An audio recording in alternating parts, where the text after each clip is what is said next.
for every player before they actually do it. Yeah, and before Giannis won it last year.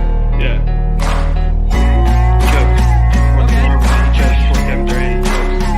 Same thing. It's the same for every player. Only player.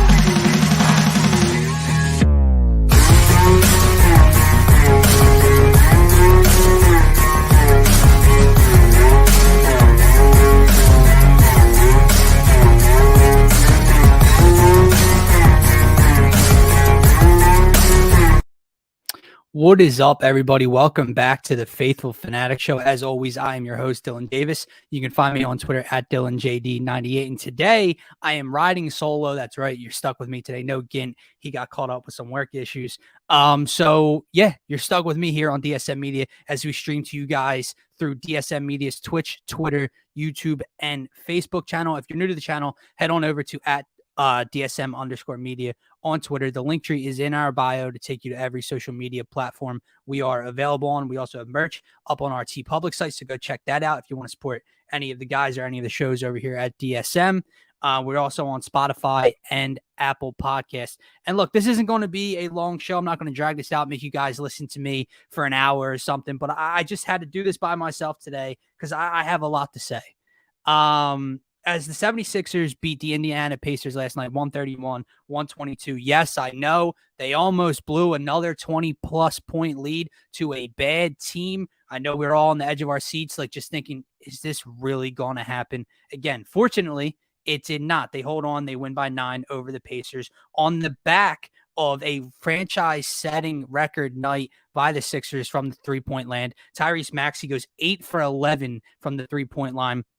And the Sixers set a new franchise record with 22 made three-pointers in a game, I believe. But that's not where I want to start by dissecting this game last night. Obviously, Tyrese Maxey was a star last night. He gave you 30 points and again, hit 8 of his 11 three-point attempts. Kid shooting unreal from three. I think he's 5th in three-point percentage this season. The stories with the MVP. And I don't want to keep I really don't want to keep talking about it, but it's like I have to because I'm on social media a lot throughout the day and I'm on NBA Twitter and I see the Jokic people and I see the Giannis people and then I see Sixers Twitter. And look, I get it. Like this isn't me being anti-Jokic. It's not me being Giannis. All three of these dudes have deserving resumes to be this year's MVP. Like, I'm not trying to take anything away from the other two. I'm not going to tear them down to build Joel Embiid's case up like some people want to do, vice versa.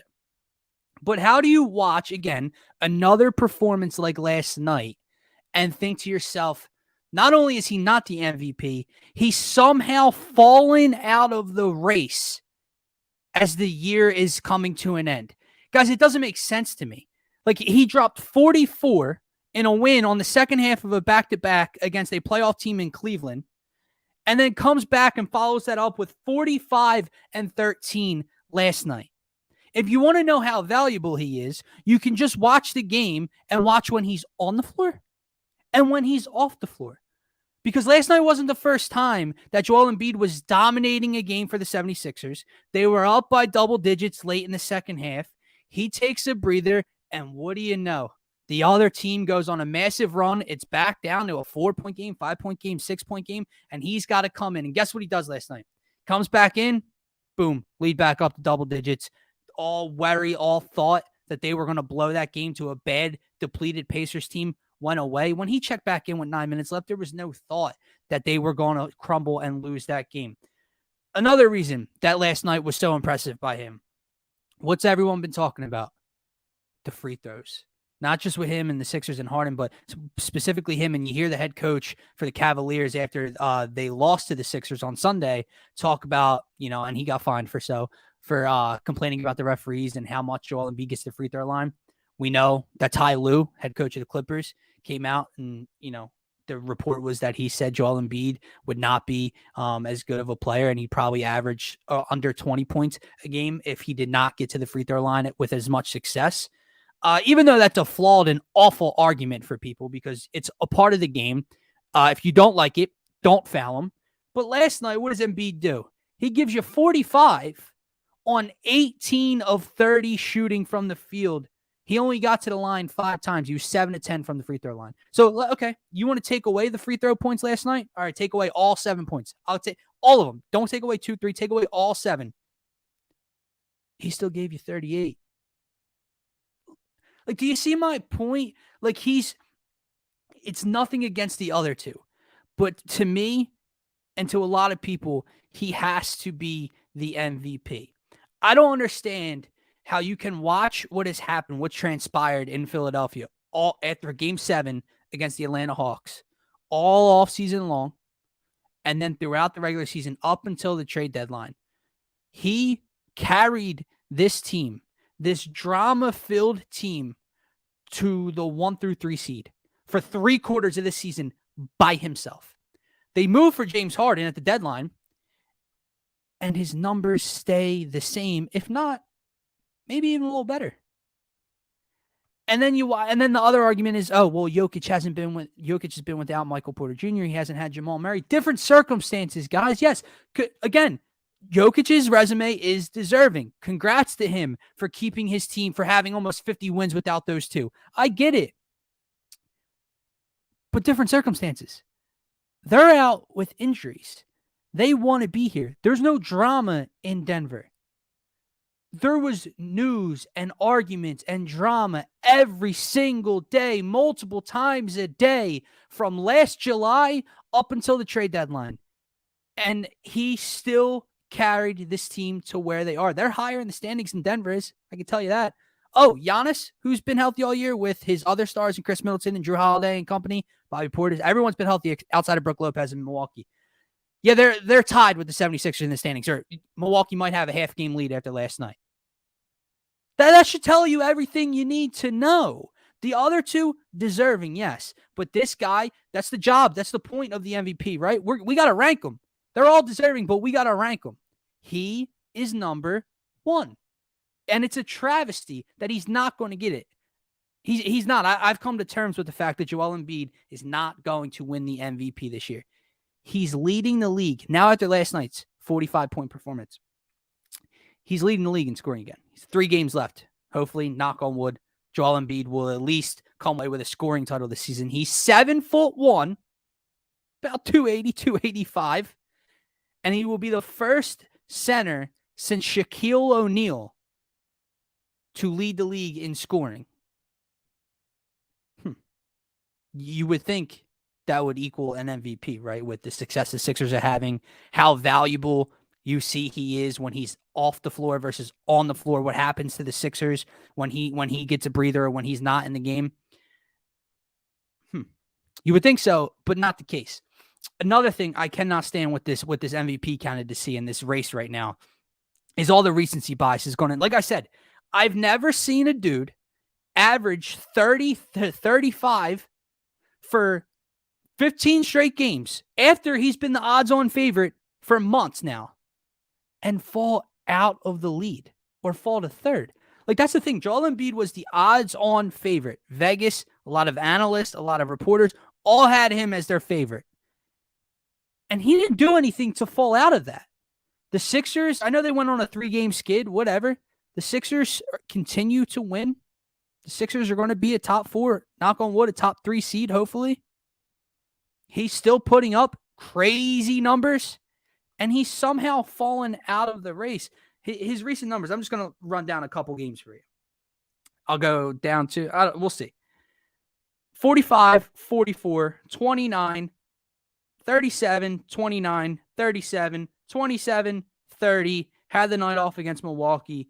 And then before that, he had a bad game against Toronto. He had 21 on 6 of 20 shooting. He's averaging 30.4 points per game on almost 50% shooting from the field. He's averaging about 12 rebounds a game. And his assist numbers are up from last year. He's averaging over 4 assists per game. But he's not the MVP. I mean, give me a break, guys. Like, recency bias, it doesn't even come into play here because he's still putting up ridiculous numbers in wins. But okay, we could talk about recency bias, right? Because everyone want to look at the head-to-head loss versus the Joker. I was there. I witnessed it. Awful loss for the 76ers. They want to talk about how, the Bucks beat them by 2 and Giannis had the great block. Again, props to Giannis. Great play. Joel should have went up stronger. He got Joel on that one. Sixers lose the game. But they want to bring that up, right? So that's brought Joel's MVP, stock down recently. Okay. What about when the Sixers beat the Joker without Embiid in Denver? Did that take away from Jokic's MVP stock? No. What about when Embiid beat Giannis pre-All-Star break before James Harden stepped on the floor? Did that matter? Nah, it doesn't seem to. I don't get it. Like, do those wins not matter either? Like, he's beating Giannis. He's beating the Celtics. He's beating the Heat this year. Like, do those wins not matter? It's just recent. It's the last 3 weeks of the season that matter for the MVP. It's absolutely absurd to me that this dude is going to get snubbed of the MVP because it's never going to be close again. Not close, but if he can't get it this year, if they won't recognize his greatness and how valuable he is this season with these numbers, leading the league in scoring, being a top 3 seed, they're going to have 50-plus wins without James Harden for 75% of the season, without Ben Simmons and the max contract player that he was, right, with the awful bench that everybody knows about. If they won't recognize it this season, that they're just going to give it to Joker again, when is Joel Embiid going to get the recognition? It's not going to be next year. Because even if he puts up these numbers, guys, next year, who's going to be here next to him for the full 82 games? James Harden, top 75 player, future Hall of Famer. They're already taking away his stock because he's got Harden by his side for the last 25, 30 games. What do you think it's going to be like over the whole season? So if this can't be the year that he gets recognized as an MVP, it's never going to happen. And it's a travesty. It's a crime. I don't know how these people are credentialed enough to have a vote for this. I get it. I'm a Sixers fan. You can see behind me. You can see my shirt. I mean, you can see my freaking arm. So I'm right. I'm coming off as a homer. But I'm not.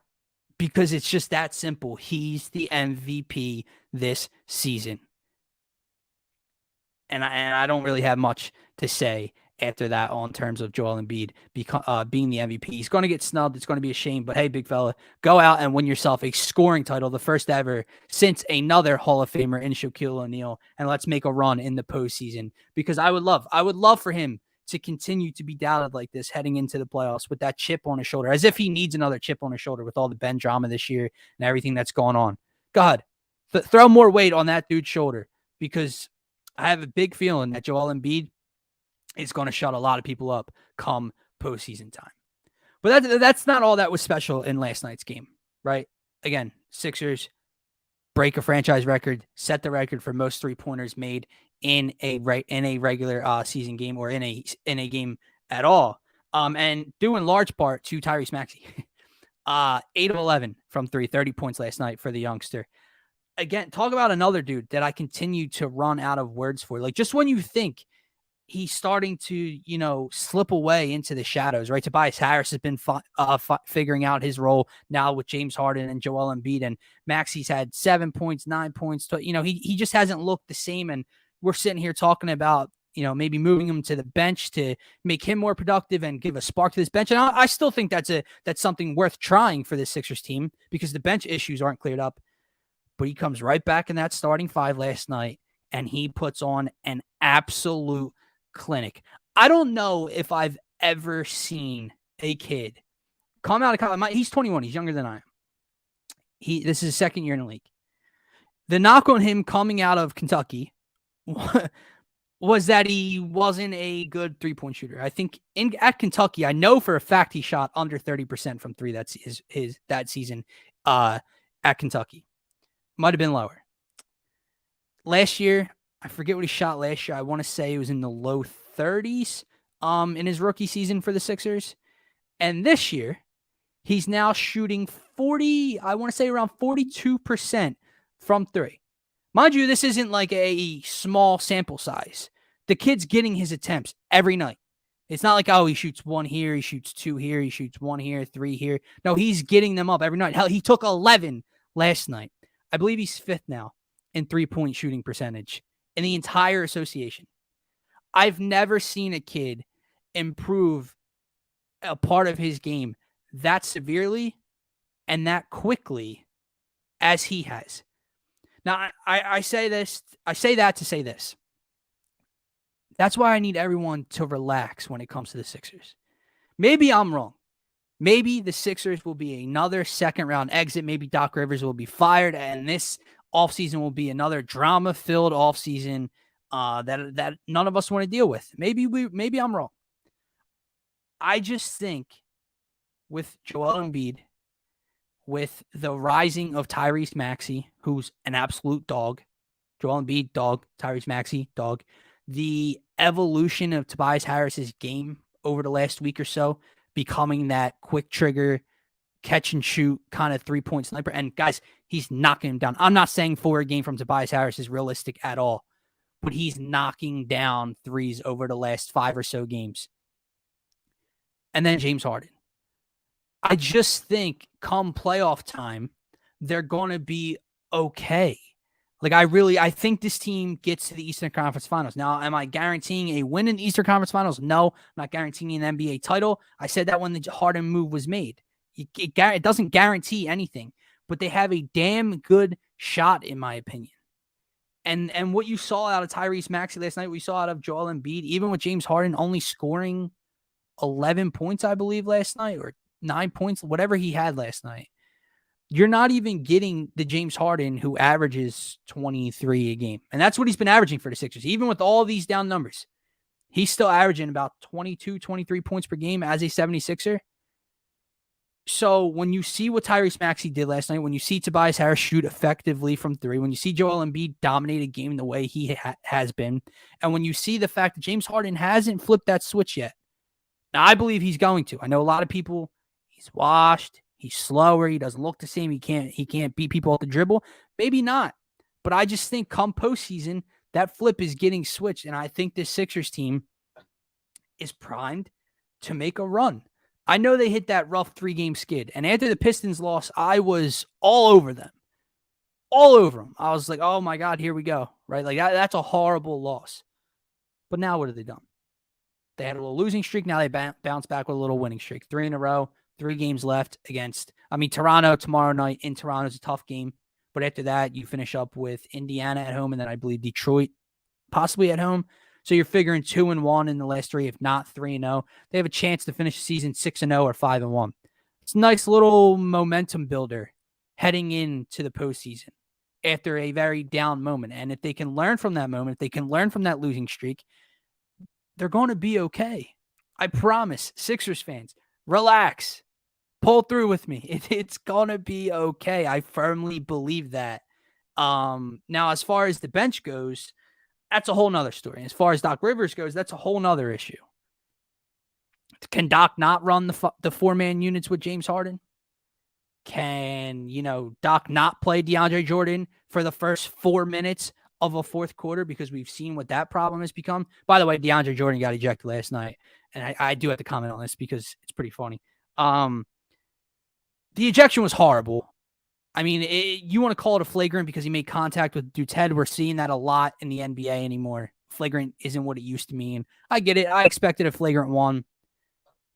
The fact that they threw him out for that was atrocious. Shouldn't have been thrown out. However, it may have won the Sixers the game. If they don't eject DeAndre Jordan, Doc Rivers does not bring Joel Embiid back into the ballgame with 9+ minutes left. Probably sits for another 2.5 to 3 minutes. And that's more DeAndre Jordan run, who was a -10 in 10 minutes last night, who is a -20 or 25 in his time as a 76er. It may have saved them the game, because when he got ejected, it was only, I want to say, a 6-point game. Indiana got 2 free throws and the ball. They made it a 4 or 5-point game with the ball. Joel comes back in. Everything calms down. Sixers take the lead. If they don't do that, that call may have saved the Sixers a win. It may have saved Doc Rivers from having rioters on his hands, because if he would have allowed DeAndre Jordan to stick in that ball game for another 2 to 3 minutes, and this would have been a tied game, or the Sixers are down by a couple, I don't know what would have happened. So yeah, Refs, awful at their job. No way in hell that should have been an ejection. No flagrant 2. However, it was a blessing in disguise for us Sixers fans. And I just don't know when Doc's going to realize that.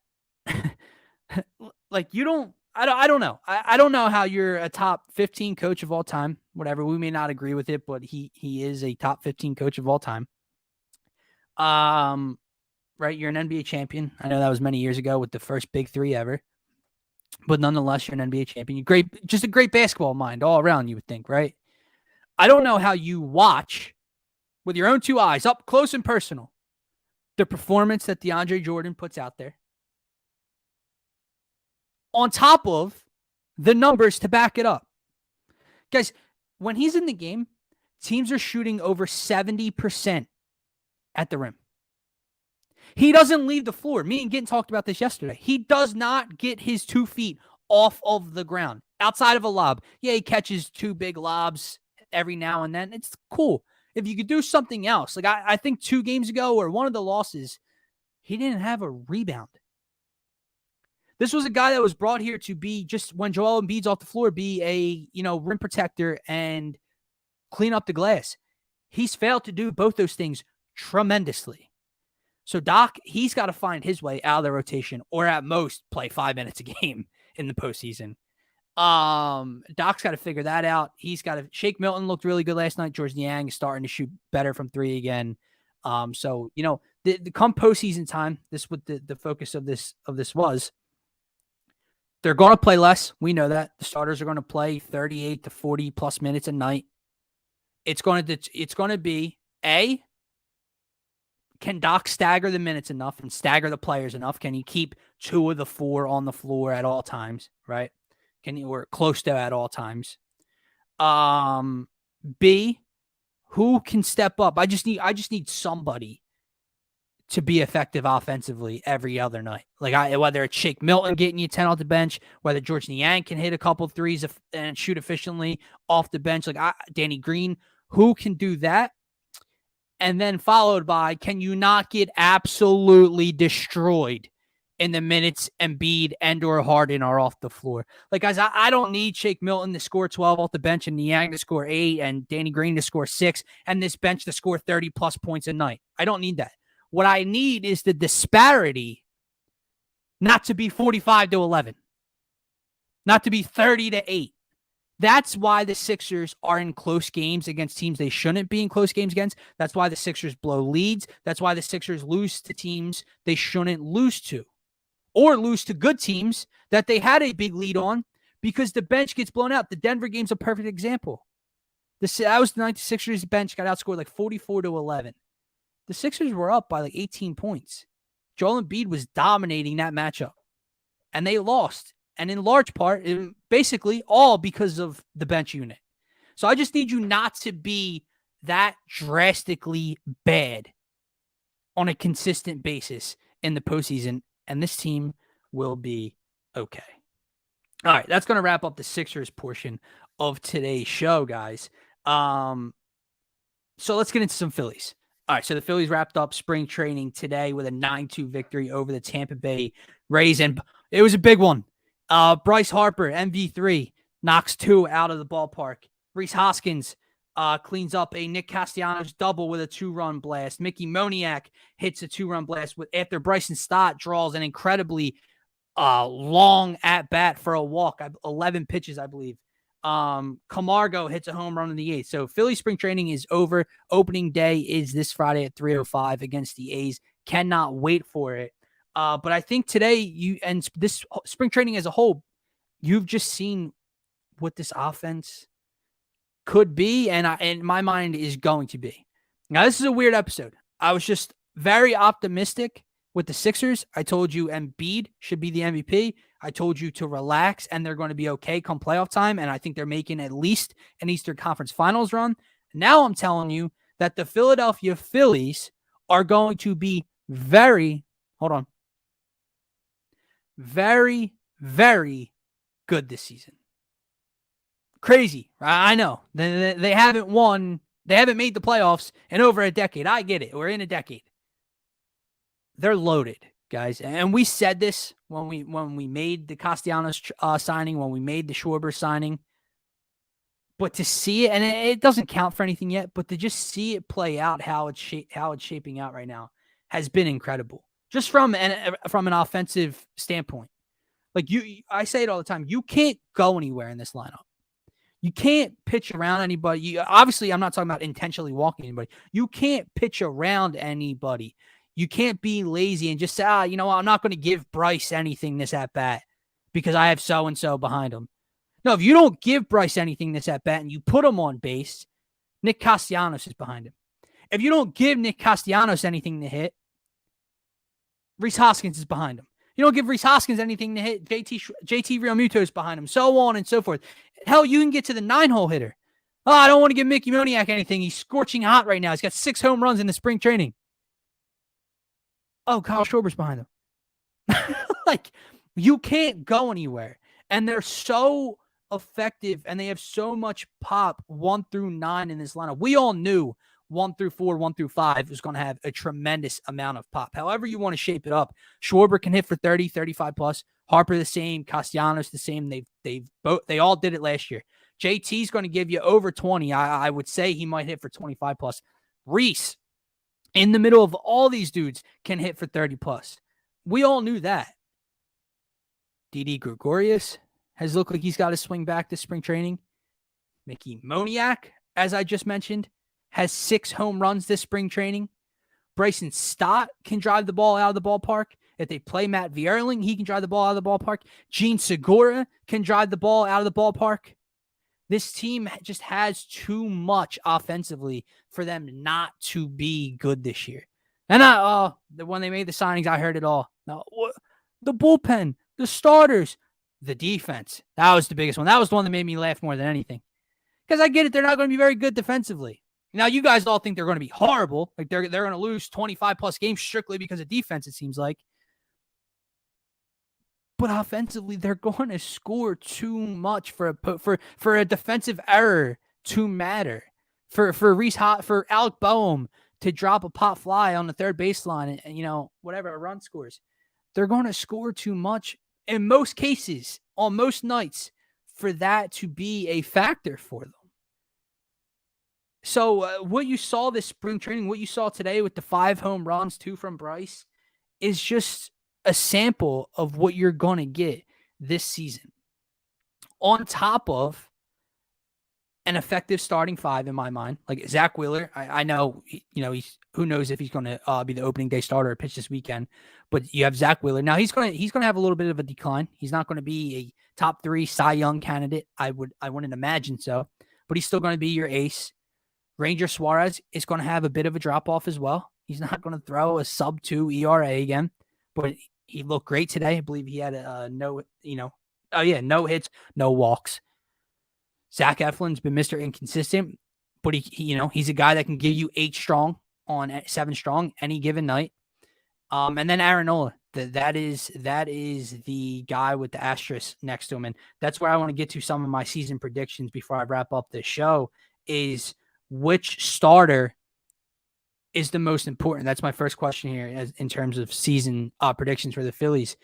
And it's, you can mention any of them, because if you say Zach Wheeler, you're not wrong, because if you mean important as in, can he be dominant again? That's huge.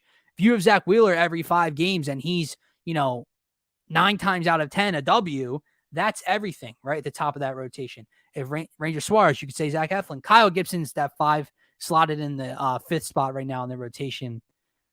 He's been iffy this spring training. We'll see what it turns out. But, I think a lot of people's eyes and my eyes go to Aaron Nola. The ace conversation's over. we know Aaron Nola is not an ace anymore. No one argues that. I don't think. I would like to meet the person that argues that Aaron Nola Aaron Nola is an ace post 2017.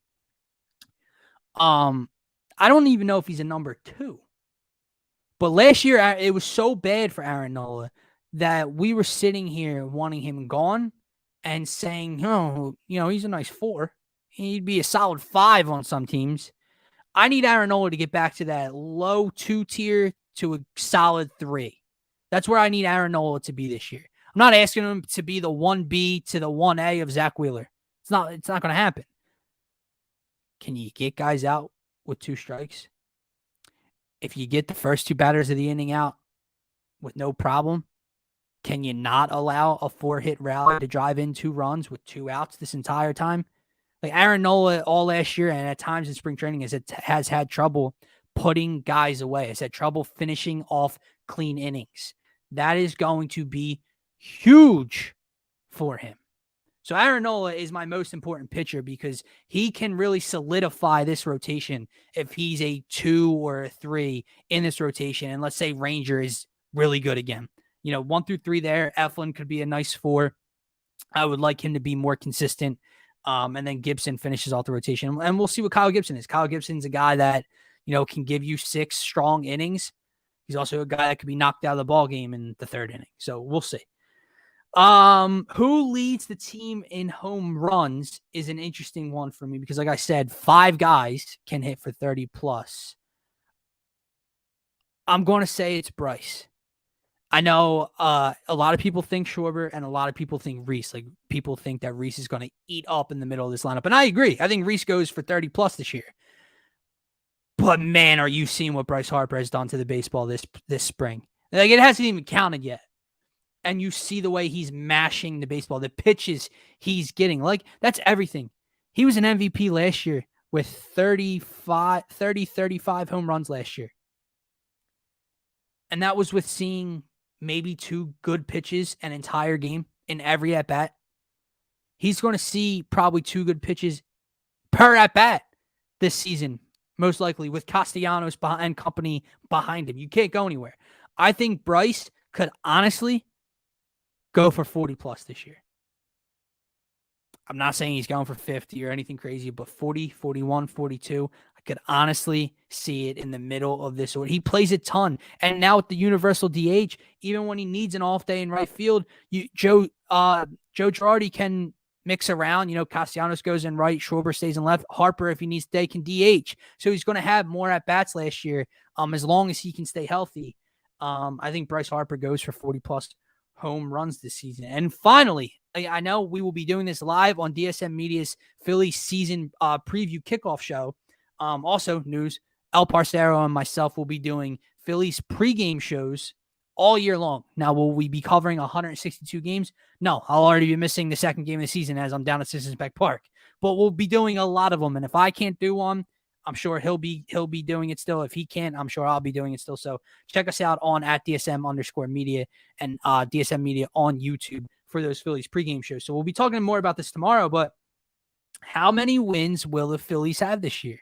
And again, I know I'm being very optimistic on this team right now. I think they win 90 plus. I don't know. Maybe that is crazy of me. I think they win 90 plus games this season. I think the bullpen is going to be better than people expect. Not good, but average. I love Corey Knebel at the back end of that bullpen. Sir Anthony Dominguez has looked really good this spring training. They have some pieces, guys. Brad Hand has looked fine. Familia, Alvarado, we don't know, but they can throw hard late in games. So we'll see. I think the bullpen's good. I think the starting 5. The top, I think Wheeler's really good, and I think the rest can be good to serviceable. And with this lineup, I think it's a top 3 lineup in all of baseball. You can argue with a wall. I think they're a top 3 lineup in all of the MLB. What does that give you? Last year they won what? 82 games? 81 games, whatever they won last year? Yeah, I think I can say they're 8-9 games better than last year. I mean, and that was with the bullpen blowing an historic amount of games. That's with Rhys Hoskins missing the last 30 to 40 games. That's with Aaron Nola being a 4th best starter. Right? So you add all these things together. You add the additions of Kyle Schwarber and Nick Castellanos and Corey Knebel. I think they win 90 plus. I'd go as far to say they can win 92. That's going to wrap up this edition of the Phaithful Phanatics Show. Guys, thank you so much for everyone that's going to watch this. Obviously, this is not live. This is pre-recorded. Had to get this out of the way before tonight. But thank you for bearing with me. Comment along as on YouTube after the show if you want, and I'll get to those on the following show. But for myself, you can find me on Twitter at DylanJD98. Again, it's at DylanJD98, as you can see on your screen. And check us out on Twitter at DSM_media. Again, the link tree is right in our bio. We have every social media platform available in there. We're on Spotify, Apple Podcasts, TikTok, Twitch, Instagram, Facebook, YouTube, Twitter. We're on everything, guys. And we also have a TeePublic account with our merch up on there. We have DSM shows, the logo's up there. We have some DSM media merch up there as well. And we have some pretty cool designs as far as the Sixers and Phillies go so far. We'll be having more Phillies gear put up as well. And don't forget, what else am I missing? Oh, check out the Grease the Pole pod that is live on DSM Media actually right now. So go back and check that out if you haven't already. And check out tonight, Fairway to Heaven with my guy, Phil Phaithful. Guys, have a great night.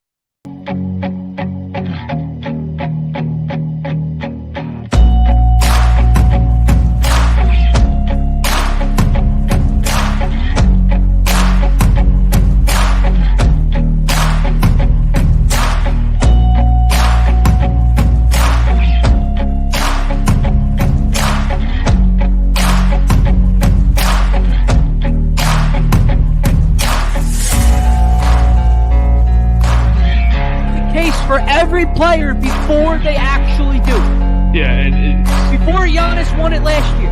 Yeah.